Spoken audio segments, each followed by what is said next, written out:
do Richileu, o MC Juninho.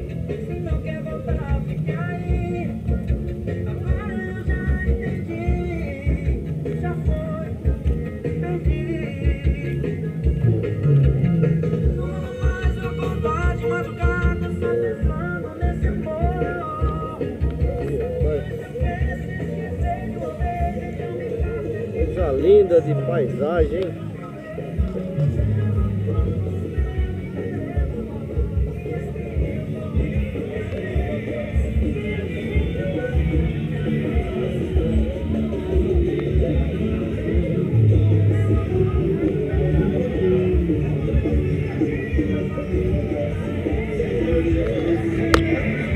Agora eu entendi o que você tava falando do Ricardo lá. Ele teria que ter vindo aqui pra pegar um quiosquinho, né?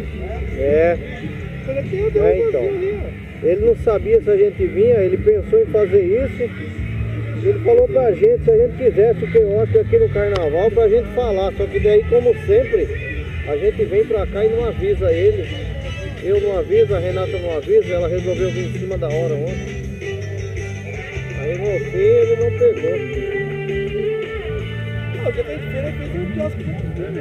É. Era aberto, os quiosques não eram fechados assim. Você tem que ir nesse vazio hoje, velho. Tem vazio aí, hein? Só esse também, pelo jeito, hein?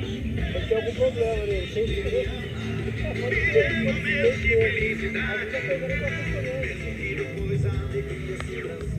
Que paisagem linda, hein, galera? Olha aí. Olha aí que maravilha.